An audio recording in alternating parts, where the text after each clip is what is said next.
50 साल बाद ऐसा क्या जादू हुआ कि भाजपा जो है काफी टक्कर दे रही है। उन्हें किस प्रकार से प्रताड़ित किया गया। देश में केवल और केवल विकास की राजनीति चलेगी, भाई भतीजावाद नहीं चलेगा, सनातन को गाली देने वालों को कड़ा सबक मिलेगा, भ्रष्टाचार की राजनीति नहीं चलेगी।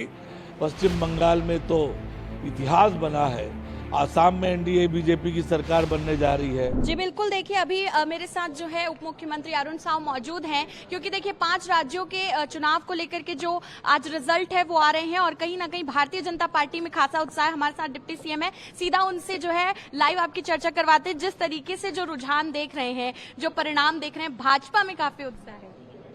हाँ, निश्चित रूप से बहुत बड़ी जीत है। पश्चिम बंगाल में हमारे सैकड़ों कार्यकर्ताओं ने अपने प्राणों की बाजी लगाई है।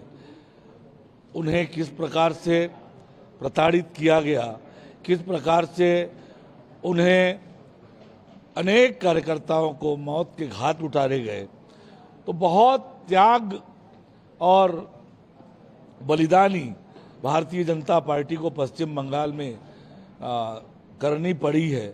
और तब जाकर ये दिन आया है कि पश्चिम बंगाल में कमल खिला है। हमारे पहले राष्ट्रीय अध्यक्ष, हमारे पहले अध्यक्ष डॉक्टर श्यामा प्रसाद मुखर्जी के जन्म स्थली पर कमल खिलना, भगवा लहराना, ये भारतीय जनता पार्टी के एक एक कार्यकर्ता के लिए गौरव का विषय है, गर्व का विषय है। और वो हजारों कार्यकर्ता जिनके त्याग के बल पर, उनके प्रताड़ना सहने के कारण ये परिणाम आया है, तो निश्चित रूप से आज उन कार्यकर्ताओं की आत्मा को भी शांति मिलेगी। पश्चिम बंगाल पर सबकी नजर है। 50 साल बाद ऐसा क्या जादू हुआ कि भाजपा जो है काफी टक्कर दे रही है। देखिए, आज देश की राजनीति की दशा और दिशा बदली है। देश में नरेंद्र मोदी जी के नेतृत्व में सरकार बनने के बाद देश में केवल और केवल विकास की राजनीति चलेगी। देश में केवल राष्ट्रहित की जो नीति में चलने वाली पार्टी है वही चलेगी। जो जनहित के लिए काम करने वाली राजनीतिक दल है वही देश में चलेगी। भाई भतीजावाद नहीं चलेगा, भ्रष्टाचार की राजनीति नहीं चलेगी, अफवाह की राजनीति नहीं चलेगी, झूठ फरेब की राजनीति नहीं चलेगी, भाई भतीजेवाद, परिवारवाद की राजनीति नहीं चलेगी। ये चुनाव के परिणाम ने बता दिया। माताओं और बहनों का अपमान करने वाले को कड़ा सबक मिलेगा, सनातन को गाली देने वालों को कड़ा सबक मिलेगा। इस चुनाव के परिणाम ने स्पष्ट रूप से बताया है। ये अगर आसाम की बात की जाए, तमिलनाडु, केरलम की अगर बात की जाए, पौंडुचेरी की बात की जाए, तो वहां पर किस तरीके से देख रहे हैं? क्योंकि बंगाल में तो काफी अच्छा परिणाम मिल रहा है, आसाम में भी मिल रहा है, लेकिन जो दूसरा अगर हम देखें, दूसरी तरफ लेफ्ट कहीं ना कहीं आगे है। देखिए, पुडुचेरी में भी एनडीए की सरकार बनने जा रही है, आसाम में एनडीए बीजेपी की सरकार बनने जा रही है, पश्चिम बंगाल में तो इतिहास बना है। हमारा जनाधार लगातार साउथ के राज्यों में बढ़ रहा है, वोट बढ़ रहे हैं, हमारी स्वीकार्यता बढ़ रही है। तो निश्चित रूप से आने वाले समय में हम और मेहनत करेंगे और प्रयत्न करेंगे वहां जनता के बीच में जाने का। और जैसे कि मैंने बताया कि अब देश में राष्ट्रहित की राजनीति चलेगी, जनहित की राजनीति चलेगी, विकास की राजनीति चलेगी, सबका साथ सबका विकास की राजनीति चलेगी। तो आने वाले समय में अन्य राज्यों में भी ये होगा। धीरे धीरे करके भारतीय जनता पार्टी का विस्तार पूरे देश भर में हो रहा है। कभी हम नॉर्थ ईस्ट में नहीं थे, पश्चिम बंगाल में नहीं थे, आज पश्चिम बंगाल में भी हमारी सरकार बनी है। आने वाले समय में और विस्तारित होगा। बीजेपी के प्रति लोगों का भरोसा लगातार बढ़ रहा है।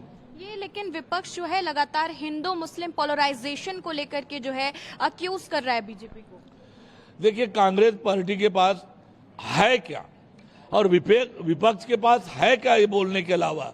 तुष्टीकरण की राजनीति करने वाली सबसे बड़ी राजनीतिक दल कोई है तो कांग्रेस पार्टी है। तुष्टीकरण की राजनीति करने वाली कोई पार्टी है तो वो समाजवादी पार्टी है। ये जाति पाति और तुष्टीकरण की राजनीति करने वाले लोग, ये परिवारवाद की राजनीति करने वाले लोग और क्या बोल सकते हैं? आज जब देश में स्वीकार्यता है भारतीय जनता पार्टी की, तो सबका साथ सबका विकास की राजनीति, राष्ट्र हित की नीति, जनहित की नीति, और वो जनता का भरोसा लगातार बीजेपी पर बढ़ रहा है। देखिए, अगर हम बात करें दूसरे राज्यों की, तो जिस तरीके से ऐसी अन्य पार्टियां जो कहीं ना कहीं लीग से बाहर हो रही है, वो अपना टेंट वेंट भी जो है अपने कार्यालय से निकाल करके ले जा रहे हैं, तो क्या लग रहा है आखिरी रुझान तक कितने टेंट हट जाएंगे कितनी पार्टियों के? देखिए, आने वाले समय में सबके टेंट हटने ही वाले हैं। बीजेपी एनडीए ही रहने वाली है। पश्चिम बंगाल की जनता ने खेला कर दिया है, टीएमसी को टाटा बाय बाय कर दिया है, और बाकी लोगों को भी आने वाले समय में जनता टाटा बाय बाय करने वाली है। सर, आखिरी सवाल, झालमुरी अभी आप खा रहे हैं, तो क्या लग रहा है बंगाल में झालमुरी का असर दिखा है? देखिए, ये हमारा परंपरागत व्यंजन है। आज झालमुड़ी भी खा रहे हैं, तो लड्डू भी खा रहे हैं, जलेबियां भी खा रहे हैं। आज तो निश्चित रूप से पूरे देश में खुशी का माहौल है। तो देखिए, ये थे हमारे साथ डिप्टी सीएम अरुण साव, जिन्होंने कहा कि आज उत्साह का माहौल है, झालमुरी भी खाई जाएगी, जलेबियां भी खाई जाएंगी, उसके साथ अन्य तरीके से भी देखिए पूरी जो तैयारियां हैं वो भाजपा यहाँ पर करती नजर आ रही है, खासा उत्साह जो है वो नजर आ रहा है।